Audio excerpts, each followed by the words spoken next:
Olá, seja muito bem-vindo a este canal.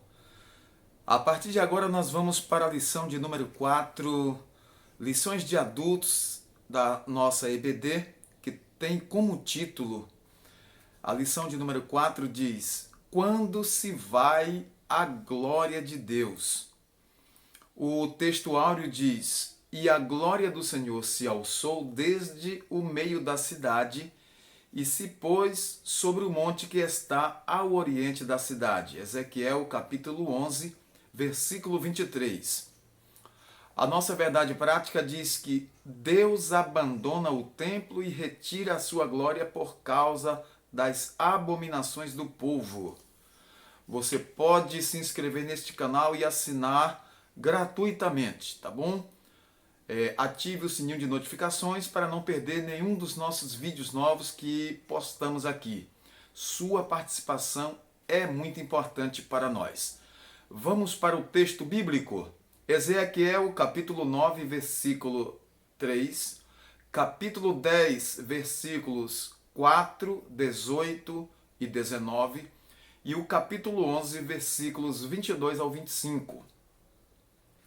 E a glória do Senhor e a glória do Deus de Israel se levantou do querubim sobre o qual estava até a entrada da casa, e clamou ao homem vestido de linho que tinha o tinteiro de escrivão à cinta. Então se levantou a glória do Senhor de sobre o querubim para a entrada da casa, e encheu-se a casa de uma nuvem, e o átrio se encheu do resplendor da glória do Senhor. Então saiu a glória do Senhor da entrada da casa e parou sobre os querubins. E os querubins alçaram as suas asas e se elevaram da terra aos meus olhos, quando saíram. E as rodas os acompanharam e pararam à entrada da porta oriental da casa do Senhor. E a glória do Deus de Israel estava no alto sobre eles. Então os querubins elevaram as suas asas e as rodas os acompanhavam, e a glória do Deus de Israel estava no alto sobre nós. E a glória do Senhor se alçou desde o meio da cidade e se pôs sobre o monte que está ao oriente da cidade. Depois o Espírito me levantou e me levou em visão à Caldeia, para os do cativeiro, e se foi de mim a visão que eu tinha visto. E falei aos do cativeiro todas as coisas que o Senhor me tinha mostrado. Esse é o texto que nós chamamos de leitura bíblica em classe, o texto sagrado. Então, aqui no capítulo 9, no capítulo 10 e no capítulo 11, nós temos versículos que são que fazem parte da leitura bíblica para esta lição. Eu vou repetir mais uma vez o título para que nós possamos memorizar: Quando se vai a glória de Deus. Antes de entrar um pouco aqui na introdução e nos tópicos, vamos relembrar um pouco quando em certa história de Israel, em certo momento em que a glória de Deus foi afastada, nós percebemos que quando a arca foi tomada pelos filisteus no tempo do sacerdote Eli, então muitos diziam: foi-se a glória de Israel, porque Deus sempre se manifestava ali onde estava a arca. Deus se manifestava quando o povo se reunia e apresentava-se ali diante da arca do Senhor. E quando os filisteus tomaram a arca no tempo do sacerdote ali, muitos em Israel disseram: foi-se a glória de Deus, a glória de Israel. Nós estamos agora em outro período, quando há pouco mais, né, Israel seria levado cativo. Então, antecedendo ao cativeiro, Deus avisou, Deus mostrou o que estava acontecendo. devido ao pecado do povo, a glória de Deus estava sendo retirada. Deus estava se afastando paulatinamente ali da presença do povo. A glória de Israel estava se afastando. O Senhor estava se retirando. É sempre assim, aos poucos vai se perdendo, não é, aquela glória de Deus quando o pecado insiste, quando há uma desobediência insistente. A presença de Deus pode deixar o seu povo? Na lição anterior, nós vimos a respeito das abominações do templo, que teve a idolatria como principal ato de rebelião contra o Deus de Israel. A consequência foi que a glória de Deus deixou esse templo. Então, observe, essa glória representa a presença divina entre o povo. Isso pode acontecer hoje? É possível Deus abandonar o seu povo por causa dos pecados deliberados, os pecados insistentemente praticados, né? Na lição desta semana nós veremos que sim, isso pode acontecer. Vamos ver? Venha comigo, vamos para a lição. Vou trazer alguns subsídios para enriquecer a sua aula, querido professor. Você que é aluno também pode aprender comigo e eu aprendo com vocês. Nós aprendemos juntos nesse processo. É preciso ter muito cuidado com a presença de Deus, para que ela não se afaste de nós, pois ela é muito preciosa. Nós podemos viver sem tudo, menos sem a presença de Deus. Pode nos faltar tudo, mas se falta a presença de Deus, o que seremos de nós? Então, vamos observar e vamos ter esse cuidado. Não podemos viver sem essa presença gloriosa. Hoje, ela representa aí a doce habitação do Espírito Santo em nós, na igreja. Observe o que diz a Bíblia. Não sabeis vós que sois o templo de Deus e que o Espírito Santo habita em vós proveniente de Deus e que não sois de vós mesmos, disse Paulo aos Coríntios. Então Deus fala conosco que Ele habita em nós. Deus habita em nossas vidas. Nós somos templos do Espírito Santo. Se nós desobedecemos a Deus, se nós insistimos em agravar ao Espírito, apagar o Espírito em nossa vida, então o que vai acontecer? O Espírito Santo vai se retirando até se retirar completamente. Então não podemos brincar com essas coisas. Então, essa presença, ela envolve em nós poder de Deus, santificação e desenvolve o fruto do Espírito em nossas vidas. Você lembra do fruto do Espírito, que tem ali as manifestações, né? Então, que o ensino deste capítulo de Ezequiel, ou destes capítulos, o 9, o 10 e o 11, não é?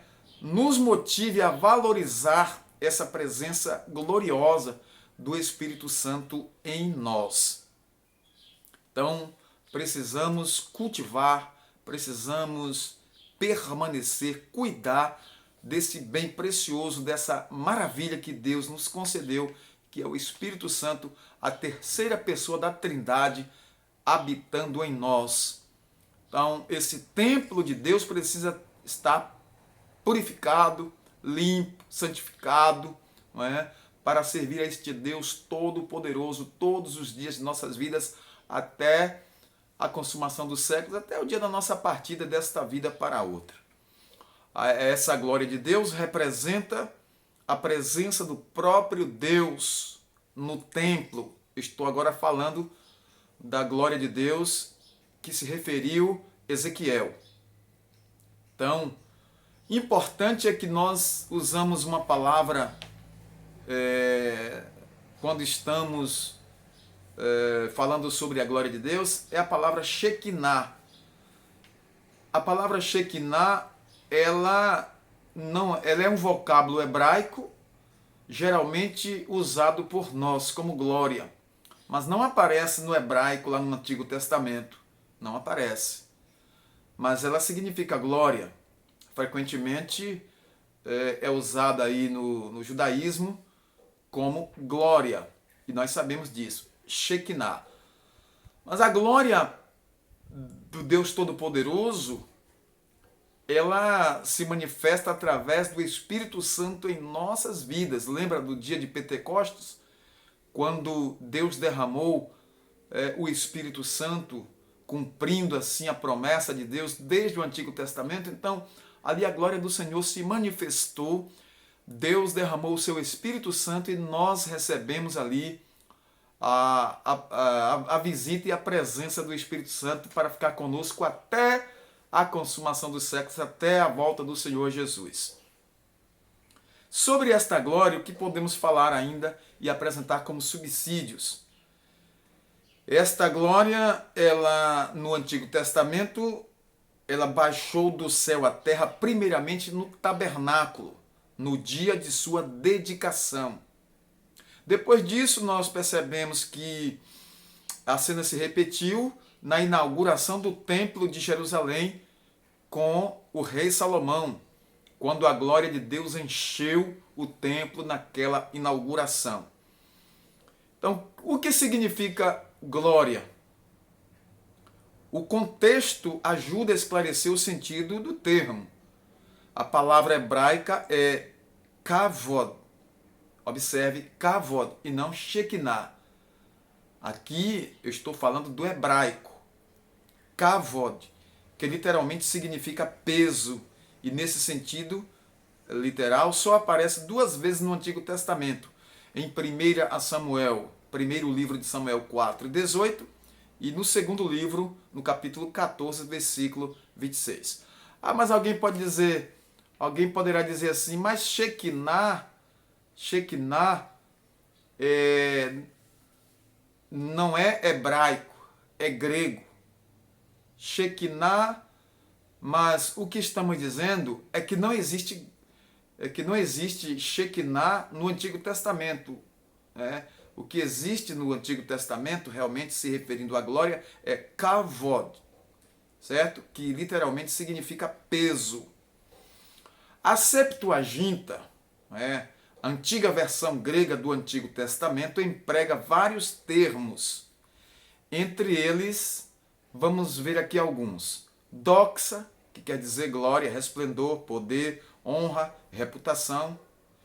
E taime, que significa valor, honra. Mas nas visões de Ezequiel, glória indica o resplendor pela presença do Senhor. Essa é a descrição feita pelo próprio profeta Ezequiel.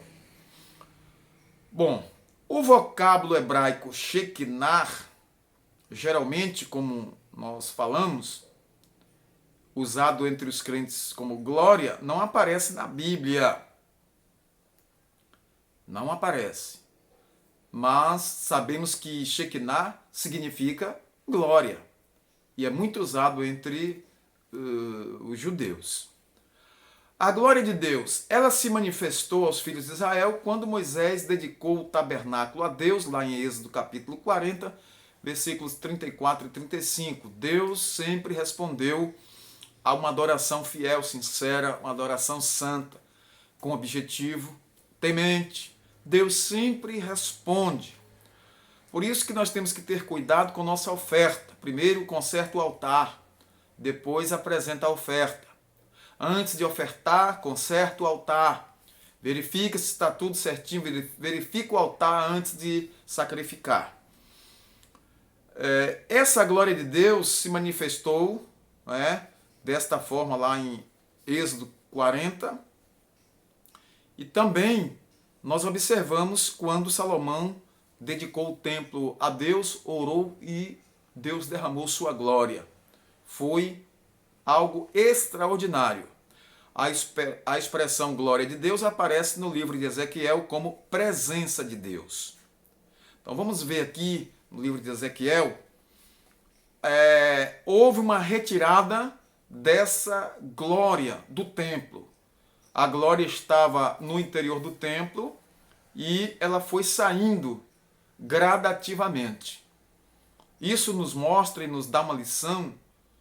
Na visão do profeta, realmente Deus estava retirando a sua glória do meio do povo, tanto que a glória foi se retirando até ficar no Monte das Oliveiras. A perda da presença de Deus, às vezes, é gradual, devido à idolatria, a pecado insistente, a desobediência, não é? A descaso espiritual, não é? A desvio doutrinário, desvio espiritual mesmo, em todos os sentidos. A glória de Deus vai se afastando. Então nós temos que ter esse cuidado, tanto eu como você, querido ouvinte, inscrito ou não, você que ouve esta palavra, esta mensagem, através dessa lição preciosa das lições da EBD. Esse tema é muito importante mesmo, porque fala da justiça divina, a preparação do povo de Deus para os últimos dias, no livro de Ezequiel. Deus é um Deus justo, é um Deus rigoroso, é um Deus que julga retamente. É um Deus longânimo, passivo, compassivo, misericordioso, amoroso. Agora, quando Deus executa o seu juízo, a Bíblia diz que horrenda coisa é cair nas mãos do Deus vivo. Deus tenha misericórdia de nós. Deus tenha misericórdia, olha, de nossa nação brasileira.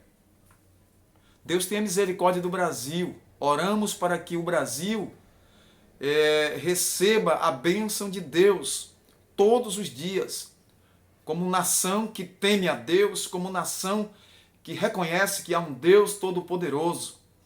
Nós oramos pelo Brasil, oramos por nosso povo, por nossa nação, oramos pelas autoridades, pelos que estão em iminência, porque é dever nosso e a Bíblia ela recomenda orar pelas autoridades, orar pelo povo, orar pelos municípios, pelas vilas, povoados, lugarejos, pelas vilas, orar pelos sítios, fazendas, pelas pessoas que moram nesses lugares tão difíceis, longínquos, talvez lugares que não têm tanto acesso à informação, apesar de vivermos a era da informação e da tecnologia.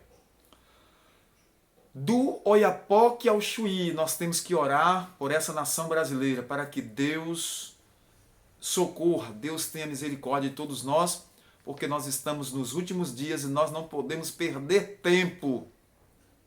Deixemos o partidarismo, deixemos as desavenças, deixemos todo tipo de coisa que vem nos dividir.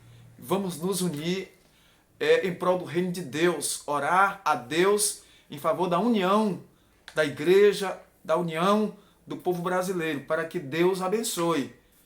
Não é? Bem-aventurada é a nação cujo Deus é o Senhor e o povo que ele escolheu para a sua herança.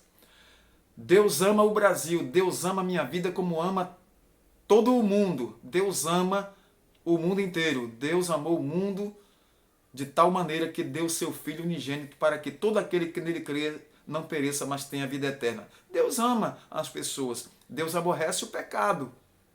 Deus aborrece a mentira. Deus aborrece a idolatria. Deus aborrece o engano. Deus aborrece o pecado. Mas Deus ama o pecador. Então, querido Brasil, Jesus te ama. A glória de Deus foi saindo gradativamente. Observe que essa retirada foi gradual. O profeta está se referindo aos 2 querubins do propiciatório da Arca da Aliança, quando no capítulo 9, versículo 3, E no capítulo 10, versículo 4, eu vou ler novamente, para nós não nos perdermos aqui. Então, observe. E a glória do Deus de Israel se levantou do querubim, sobre o qual estava até a entrada da casa, e clamou ao homem vestido de linho que tinha o tinteiro de escrivão à sua cinta. Agora vamos ver o outro versículo aqui, e você pode observar que essa glória foi retirada paulatinamente, aos poucos. Capítulo 10, versículo 4. No capítulo 10, versículo de número 4, então diz: Então se levantou a glória do Senhor de sobre o querubim para a entrada da casa, e encheu-se a casa de uma nuvem, e o átrio se encheu do resplendor da glória do Senhor. O profeta Ezequiel está se referindo aos querubins do propiciatório da Arca da Aliança. 2 Crônicas 5:8. Verifique aí na sua Bíblia. 2 Crônicas 5:8. Ou as 4 criaturas da visão inaugural do capítulo 1. É uma pergunta. Ou as 4 criaturas da visão inaugural do capítulo 1. Qualquer que seja a interpretação, a minha interpretação, a sua, como leitores e estudantes da palavra de Deus, amantes da palavra, que ama a palavra e estuda para obedecer, para entender a vontade de Deus, independente da interpretação, a verdade é que isso indica a retirada da presença de Deus. Deus estava saindo. Deus estava se retirando, sim.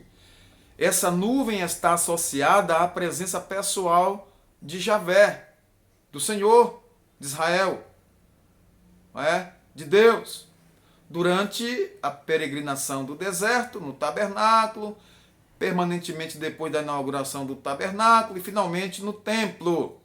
Essa presença divina atingiu seu clímax, com a manifestação do Filho de Deus, nosso Senhor e Salvador Jesus Cristo. Porque tudo apontava para Jesus. Tudo que dantes foi escrito para a nossa instrução, para o nosso ensino, para que aprendamos que a lei apontava para Cristo e Cristo cumpriu toda a profecia do Antigo Testamento e ele disse: eu vim não para abrogar, eu vim para cumprir. Então, em Cristo Jesus, houve esse cumprimento. Então, essa glória agora está no Filho de Deus, em Jesus. João capítulo 1, versículo 14, dizia: o verbo se fez carne e habitou entre nós, e vimos a sua glória, como a glória do unigênito do Pai, cheio de graça e de verdade. Então, a glória de Deus, ela veio, ali por todo o Antigo Testamento, Deus abençoando, se manifestando ao seu povo, e agora cumpriu tudo no Senhor Jesus, e o Senhor Jesus é a glória de Deus entre nós. Jesus é a glória de Deus entre nós.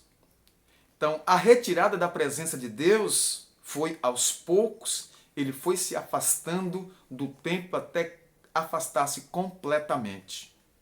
E o profeta contempla esse afastamento e fica observando até que a glória saiu completamente do templo e foi parar no cume do monte, no Monte das Oliveiras. Observe que por causa da desobediência, por causa do tropeço do povo, por causa do pecado e das abominações, inclusive nós vimos na lição anterior as abominações no templo, Então a glória de Deus saiu e acabou, foi-se a glória do Senhor. Nessa visão, Ezequiel acompanha a glória de Deus flutuando sobre os querubins e vê a carruagem divina se mover para a porta principal do templo para a sua partida definitiva. Que tristeza! Que coisa horrível é contemplar uma visão dessa.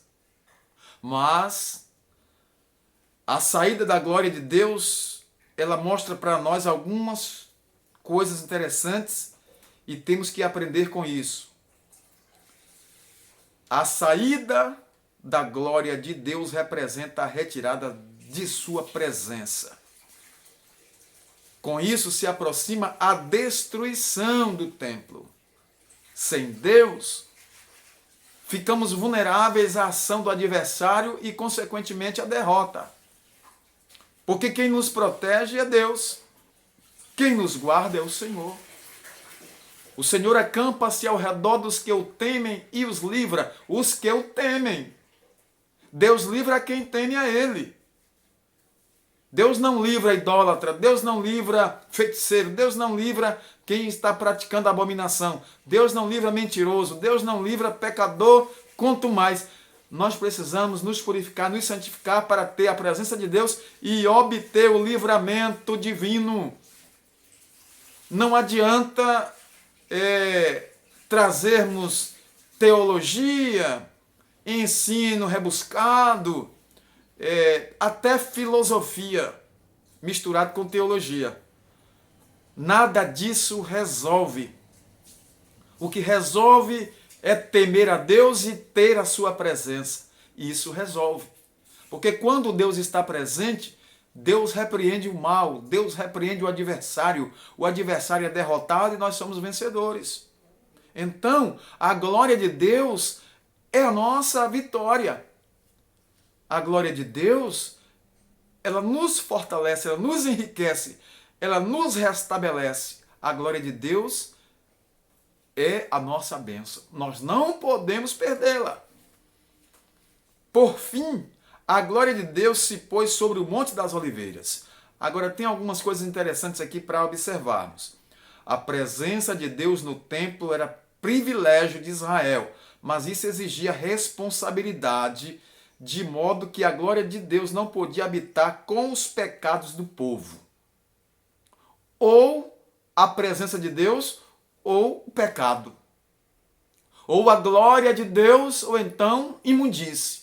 Porque Deus não compactua com imundície, com pecado. O que é que o profeta Isaías disse? Uma coisa faz divisão entre vós e o vosso Deus. São os vossos pecados que encobrem o rosto de vós.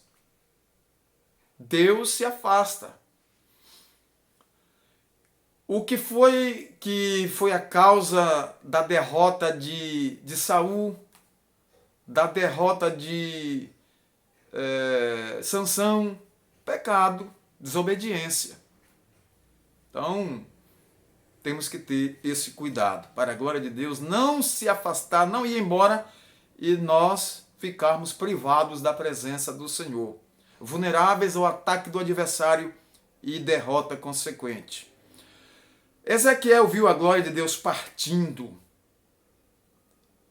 Com a retirada desta presença de Deus, o templo ficou vulnerável.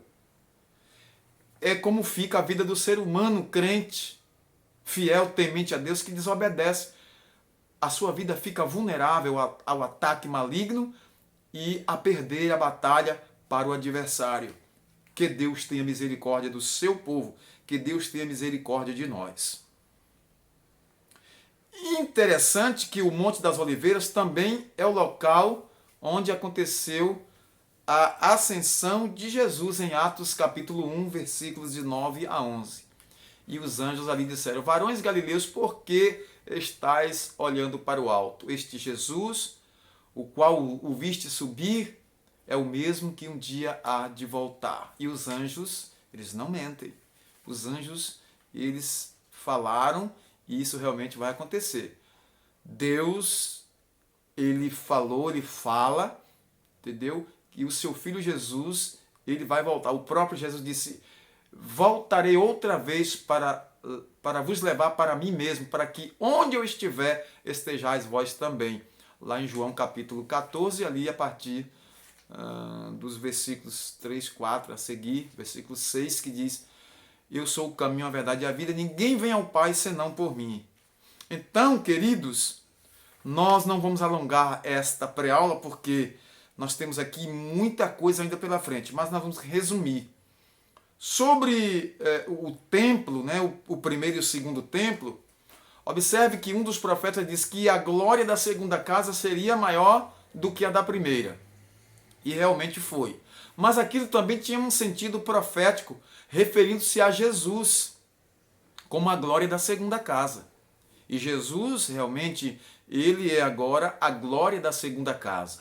Primeira casa, Antigo Testamento, ali toda a manifestação, e agora a segunda casa, o Senhor Jesus Cristo agora se manifesta como a glória definitiva de Deus entre nós e em nós.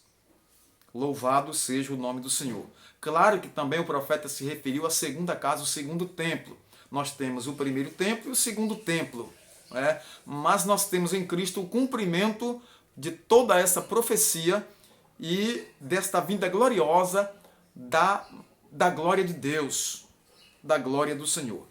A glória do Senhor deixou a primeira e a segunda casa, mas a segunda casa foi substituída definitivamente agora pelo Senhor Jesus.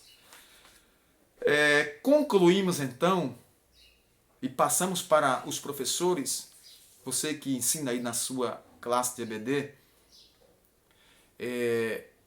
fale sobre a glória de Deus, reúna os alunos e pergunte o que eles acham da glória de Deus, se eles sentem essa glória de Deus neles mesmos, porque nós devemos sentir essa glória e perceber essa glória e ver essa glória.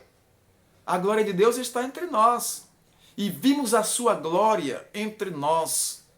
A glória de Deus está entre nós. Então, professor, abra uma pequena discussão sobre esse assunto, sobre a glória de Deus. Não deixe passar muito tempo, mas veja as opiniões de alguns alunos a respeito do que eles entendem acerca da glória de Deus.